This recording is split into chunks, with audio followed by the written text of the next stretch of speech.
Y la base para dar inicio a esta semana de renovación espiritual es una renovación mental. Es una renovación en lo que concierne al pensar en Dios, al pensar en la iglesia, a pensar en nosotros mismos y al pensar en lo que significa ser espiritual. Eso es lo que yo les invito a que nosotros nos sometamos a la reflexión y a la meditación durante el transcurso de esta semana. Vamos a repensarnos. Tal vez muchas veces nosotros hemos escuchado conceptos de lo que es Dios, de lo que es la iglesia, y lo hemos escuchado repetidas veces, una y otra vez. De nuestro Horacio, como siempre, ¿cierto? Horacio, siéntese. Siéntese. Muy bien, para que el Señor todos quieran mirando a Horacio. Horacio, le damos la bienvenida a Horacio. ¡Bravo, Horacio!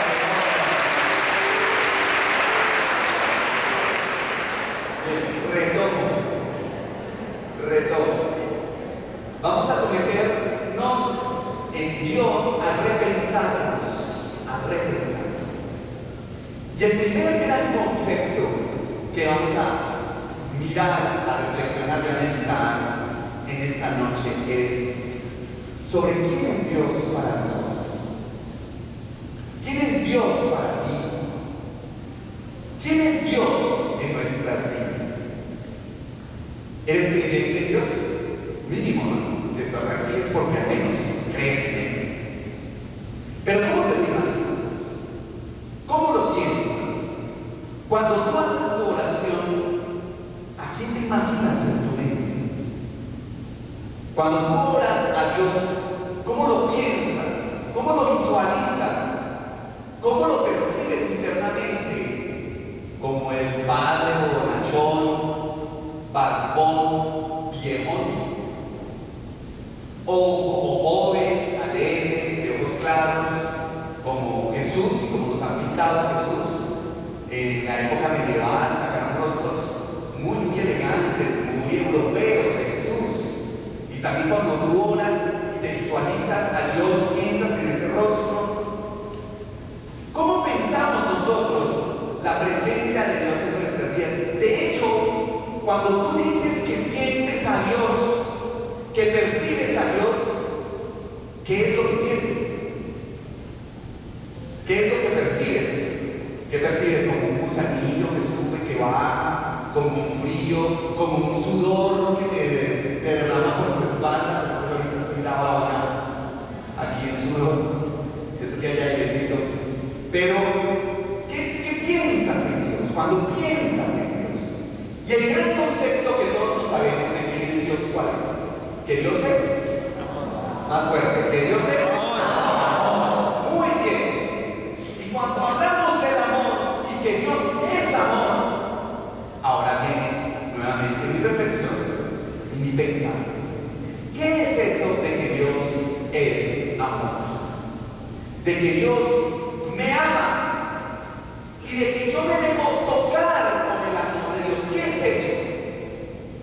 Es muy importante que lo sometamos a la reflexión para una renovación, porque si yo no lo someto, entonces no va a haber renovación, sino que voy a seguir conservando las mismas ideas que no necesariamente son equivocadas y que no necesariamente son malas, pero puede que sea limitada.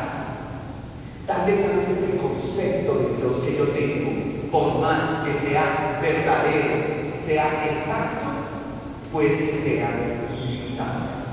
Por eso yo necesito de renovación espiritual, y por eso viene nuevamente la Semana Santa, y por eso viene nuevamente la celebración de la Pascua y la contemplación del misterio de la muerte y de la resurrección de Jesucristo. ¿Por qué? Porque si yo no repienso nuevamente esas realidades religiosas, espirituales, o como queramos llamarlas, ¿saben qué puede pasar? Que yo me quedo con un concepto muy limitado de Dios. Y cuando yo me quedo con un concepto verdadero, pero limitado, entonces puedo o puedo caer en una tentación. ¿Y saben cuál es la peor tentación? ¿Y cuál es el peor de los pecados? Peor de los pecados de una persona que cree en Dios. ¿Cuál puede ser? ¿Cuál dicen ustedes que puede ser el peor pecado que un hombre que cree en Dios puede cometer? Matar, olvidar a Dios, alejarse de Él, blasfemar contra el Espíritu Santo, dice la Biblia, ¿cierto? El pecado que no le perdona. Pero ¿saben cuál es el peor pecado? La soberbia, que ya uno lo sabe todo, uno conoce todo de Dios. Pero ¿saben qué es lo peor que uno puede cometer? Y todas esas cosas son ciertas y son graves, etc. Pero el peor pecado que uno puede cometer como creyente en Dios es coger a ese Dios y manejarlo a mi acomodo, a mis intereses, a mi parecer, a mi manera de percibirlo. Por eso yo tengo que someter ese concepto a una reflexión, a una crítica verdadera y a una nueva manera de entenderlo. ¿Saben por qué? Porque si no, Dios termina siendo pensado bajo mi estructura limitada, bajo mi reflexión esquematizada. ¿Y saben qué pasa ahí? Me tiro la gracia de Dios. Y lo que yo estoy esperando que Dios haga en mí no se va a dar porque está tan esquematizado, está tan estructurado, está tan encerrado en un concepto que ya está demasiado limitado para lograrlo de Dios. Para lograrlo. Y eso es lo que vamos a hacer esta noche. Por eso, para los que trajeron cuadernos y trajeron Biblia o trajeron las lentes sobre qué anotar o la Biblia, si le están escribiendo un chat, entonces en ese momento le va a decir a la persona que escribe y le va a decir: mire, nos van a hablar y nos van a explicar y nos van a. Y en esta noche, empezar la semana de renovación espiritual, vamos a reflexionar nuevamente sobre qué es eso de Dios, amor en mí. ¿Listo? Otra vez vamos a tomar ese tema. Y lo digo otra vez porque yo sé que en los grupos de oración, porque yo sé que en los diferentes ejercicios espirituales que nosotros tenemos de manera particular o grupal, ese tema ha sido trabajado. Pero lo vamos a retomar porque es que el tema del amor de Dios no es un tema acabado, no es un tema que tiene un fin, no es un tema que ya esté totalmente claro en mi mente y en mi corazón. No, siempre será algo sobre lo cual yo he de profundizar más, porque el día que yo diga, ya me sé eso del amor de Dios, ese día tú has encerrado a Dios en una jaula y tú lo manejas y lo manipulas como quieras. Y allí te cambias.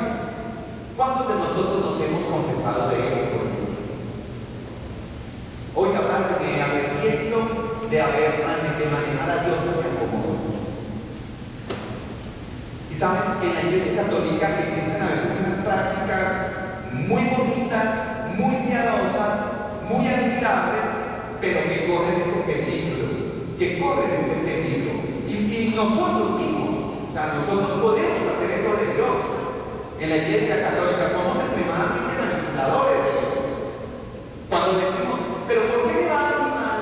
¿Pero por qué a mí las cosas no me funcionan? Si yo soy una buena persona, y si yo voy a misa todos los domingos, y si yo he recibido los sacramentos. Cuando yo hago esa afirmación así, tajante, y cuando yo digo, pero ¿por qué me ocurre eso a mí? Si yo soy buena gente, yo no mato a nadie, yo no le he robado a nadie, yo no he manipulado a nadie, yo he sido una persona buena. ¿Por qué? ¿Por qué Dios me va a mí mal si yo te cumplo a ti? Cuando yo hago esa afirmación un poco inocente, un poco en medio de una crisis seguramente dura de la vida, en un momento en que yo no entiendo lo que está pasando, por qué ocurren cosas conmigo malas, si yo he sido bueno con los demás y con Dios. Cuando inclusive yo pretendo hacer eso, estoy encasillando a Dios. Estoy encerrando.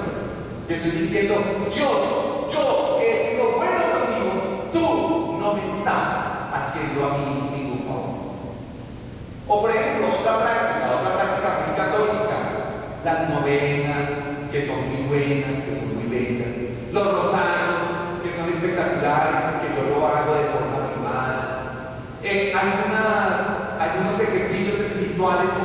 retiros, por ejemplo.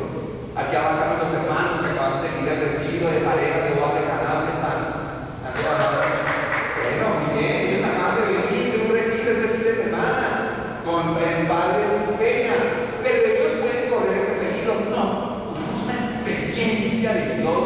Es que Dios nos habló tan bueno con el Padre, es que yo no tengo aquí, es que ya es mío, es que ya tengo a Dios. Y después de lo que diga cualquier otro padre, con el padre Juan Carlos, otro padre, pues pequeño al lado de lo que vivimos. De lo que vivimos. Entonces, pues, padre, más vale que nos sorprenda esta noche. Más vale que nos haga interesante porque venimos de una experiencia. Entonces, cuando asumimos un poquito esa actitud de que en un retiro lo recibimos todo, porque aquí también hay hermanos que hacen retiros muy frecuentes y espectaculares. ¿Dónde están los hermanos de Maús? También, ellos tienen una experiencia de retiro única, espectacular, que uno se quebranta por dentro y se vuelve nada. Pero también corremos el peligro de decir que este es el retiro donde realmente conoce a Dios y de no otro más. Es decir, podemos encerrar a Dios inclusive en las experiencias espirituales. Yo también podría decir, el que no venga a la semana de renovación espiritual, mejor dicho, no conoce a Dios. No, lo puede conocer también en otro lado.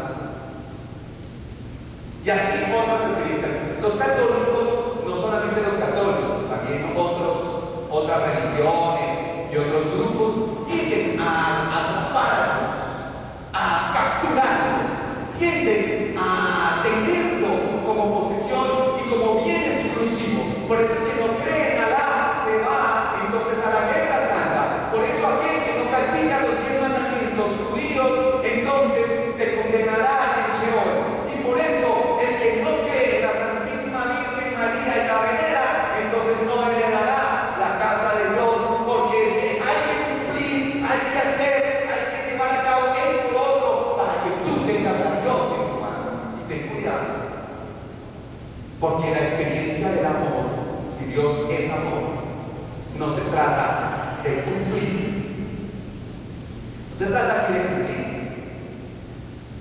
Aquí no se trata de saber si tú eres el mejor de los creyentes, si tú eres el mejor cumplidor de las prácticas rituales religiosas. No. Tú no vienes a la misa, o tú no eres creyente porque cumpliendo te ganas a Dios. A mí eso me da pavor escucharlo. ¿Y saben por qué lo digo así? Porque es que eso me lo enseñaron desde niño. Nos dijeron que Dios estaba en todos lados, ¿cierto? Y me dijeron, y nos enseñaron, a mí especialmente me dijeron, que si yo no oraba de esta manera, no cumplía los mandamientos, no iba a misa, no llevaba, no me confesaba, no traía, no hacía la obra de caridad de la semana, entonces me podría ir al infierno. ¿Ustedes también enseñaron lo mismo? Entonces la base para que nosotros creyéramos en Dios era el infierno. Yo no me quiero quemar en el infierno, yo no me quiero quedar allá un niño en la quinta pata con el trinche en el rabo. No. Desde que hago, le cumplo a Dios para ganarme el cielo. Y el que sea aquí por cumplir, porque le dijeron que si no venía le iban a dejar esta noche. El que vino aquí porque está obligado, yo le invito a que bien pueda, como usted no está obligado a estar. Nadie puede estar obligado. Porque la experiencia del amor de Dios es una experiencia que no está como condición para, no. La base sobre la cual tú y yo hemos sido formados, hemos sido creados, es puro y físico amor. Y vamos